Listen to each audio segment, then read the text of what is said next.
6월 23일 월요일 매일 묵상을 시작하도록 하겠습니다. 오늘의 본문 말씀은 역대상 23장 1절에서 32절까지의 말씀입니다. 오늘 본문은 다윗이 자신의 마지막 임무를 수행하는 장면처럼 보입니다. 성전 건축을 위해서 솔로몬을 왕으로 삼고 레위인들의 조직과 직무에 대해서 기록하고 있는 장면이거든요.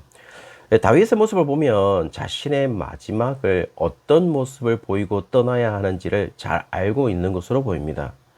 1절에 보시면 다윗은 솔로몬의 이 계승이 필요한 이유가 마치 성전을 건축하기 위한 것으로 설명하는 듯합니다.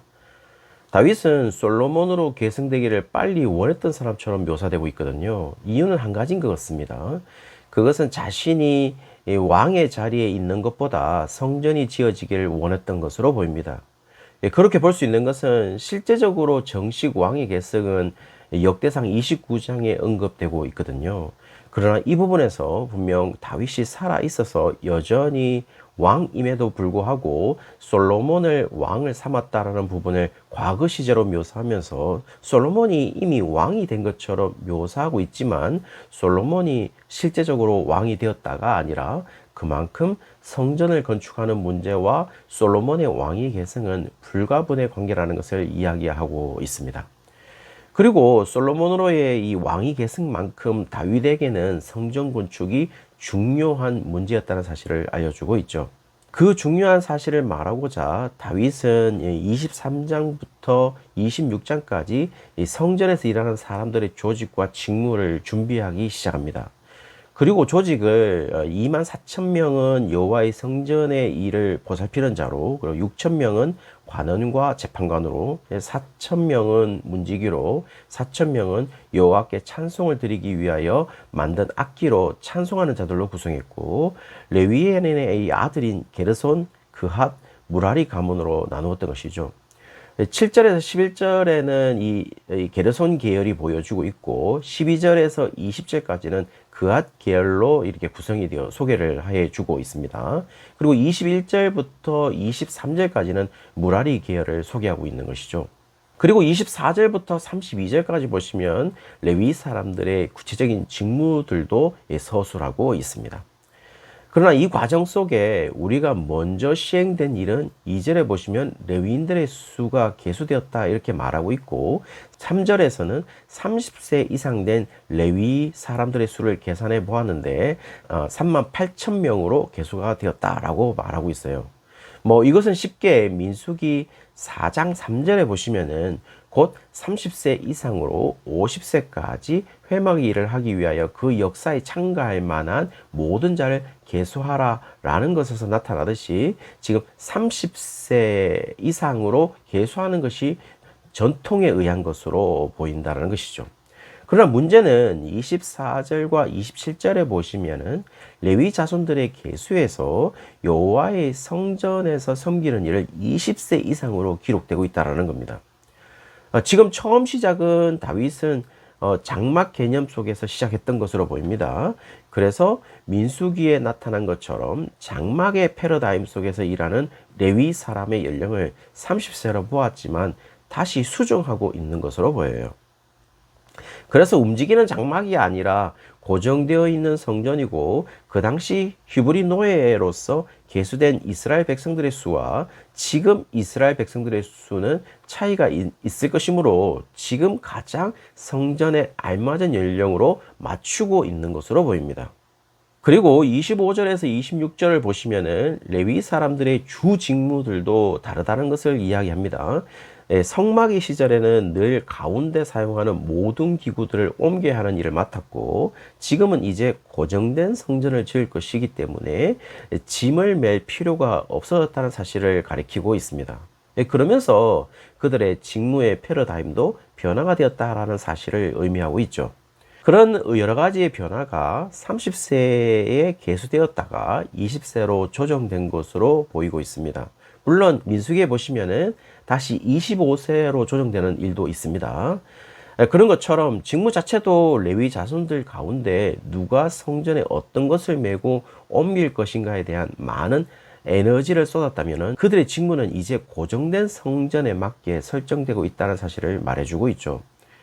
그리고 오히려 그들은 제사에 대한 직접적인 일을 담당하는 제사장들이 아니라 32절에 밝히듯이 그들은 여호와의 성전에서 수종 드는 것이라고 표현하면서 아보드라는 히브리어를 사용하면서 이 노동, 봉사, 일, 섬김이라는 의미로 표시되고 있거든요. 실제로 생각해보면 성전에서 가장 중요한 일은 제사인 것 같은데 지금 중요한 사실은 24장의 제사장의 직무보다 먼저 레위인들의 직무가 소개되고 있다는 사실이죠. 아마 다윗은 스스로가 본격적인 제사를 위해 준비하는 레위인들과 동일시하는 것으로 보입니다. 마치 성전을 직접적으로 짓지는 못하는 것처럼 직접적으로 제사를 드리는 것보다 성전에서 제사를 위해 수종 드는 봉사하는 자들을 먼저 소개함으로 통하여 성전 짓는 것을 준비한 자신을 성전 짓기 전에 수종 드는 자로 자기 자신을 투영하고 있는 것으로 보입니다. 그리고 그 투영을 통하여서 지금 다윗은 지금 준비하고 있는 이들이 얼마나 중요한지를 설명하기 위해서 24장의 제사장의 직무보다 앞서서 소개하는 것으로 보여요. 그러므로 성전에서 제사를 드리는 일만큼 상당한 중요한 가치를 지닌 일들을 감당하고 있었다는 사실을 알려주고 있는 것이죠. 그리고 다윗도 이 사실을 언급하면서 성전을 짓는 솔로몬보다 성전 짓기를 준비하는 자기 자신의 가치를 낮다고 평가하지는 않았을 것 같습니다. 따라서 직무상의 구별로 제사장의 업무와 성전의 제반 업무를 구분하는 것으로 보입니다. 그것이 직무의 높고 낮음을 표시하는 것은 아닌 것으로 보여요. 그것은 전통적으로 레위에게 기업을 주지 아니해서 다른 지파들이 레위를 먹여 살리지 않았다면 그들은 굶을 수밖에 없다는 모양을 갖추는 것은 레위가 다른 지파보다 우위에 있기 때문에 조공을 바치는 형식이 아니라 동등 관계에서 함께 공동체를 이루는 방식을 채택하고 있기 때문인 것이죠. 그리고 레위가 받는 11조의 11조를 제사장들이 받듯이 이 또한 다른 지파가 주는 것이 없다면 살 수 없는 존재라는 사실을 이야기해 주고 있습니다. 더 나아가서 하나님이 나머지 지파들에게 기업에 결실을 주지 않는다면 레위 또한 결실이 없다는 사실을 말해주고 있는 것이라고도 할 수 있겠죠. 그러므로 이 현 교회들이 보이는 이 직분들처럼 어느새 모르게 성도, 집사, 권사, 장로에 대한 계급 조직으로 변해버린 것은 얼마나 직분 제도가 이 어그러져 있는지를 보여주고 있고, 그 누구도 장로인 자가 집사가 될 수 있다는 사실을 아는 자가 없습니다. 목사인 자가 장로가 되고 집사가 될 수 있다는 사실을 아는 자도 지금 거의 없는 것으로 보여요. 모두 다 계급처럼 이해하고 있기 때문에, 그리고 항존직의 개념을 공동체에 항상 존재해야 되는 개념으로 이해하지 아니하고 개인이 안수받으면 또는 직분을 받으면 그 직분이 죽을 때까지 불려질 명칭처럼 이해되는 이상한 개념이 교회에 들어와 있는 것이죠. 그래서 직분에 맞는 역할에 대해서는 아무도 관심이 없습니다. 그 역할을 감당하지 않아도 우리는 여전히 장로로 안수받으면 장로로 불려지고, 집사로 안수받았으면 집사로 불려지고, 또 장립집사라고 부르는 안수 집사님들은 서리 집사님들을 자연스럽게 아래로 보는 경향이 생겨버린 것이죠. 모두 다 성경적이지 않습니다. 그리고 종교개혁이 우리에게 가르쳐주는 의미에서도 역행을 하고 있다라고 볼 수 있겠죠. 더 놀라운 것은 이렇게 성전을 준비하면서 직무를 배치하는 것에 대한 의미에 대해서는 오히려 다윗이 말하고 있는 것을 현 교회들이 빗나가면서 원래 30세부터 일하던 레위인들의 연령을 20세로 맞추면서 이 자신들의 상황과 패러다임 속에서 변화해 가고 있는데, 현 교회들은 오히려 또 전통을 고수하는 사람들처럼 보이고 있거든요. 지금까지 해오는 대로 그것이 맞는지 아닌지를 판단하지 않고 이제까지 교회가 전통적으로 해왔으니까 맞을 거야 하면서 하는 것이죠. 큰 이야기를 말씀드리기에는 시간이 짧으니 이제 개인으로 한번 돌아와 보시면요, 지금 우리의 상황은 어떻습니까? 다윗은 지금 성전을 준비하면서 사실 성전을 준비하는 것이 아니라 이스라엘에 하나님이 함께 계시다는 결정적인 사실을 준비하고 있는 것이고, 그 사실을 이스라엘이 잊지 말기를 소망하며 성전을 준비하고 있는 것이죠. 특별히 포로로 돌아온 역대기 독자들은 이 사실을 더 알 것 같아요. 우리가 살아갈 수 있는 힘은 세계 열강에 붙어서 살아가는 것이 아니라 하나님에게 붙어서 살아가는 인생이라는 것을 말이죠.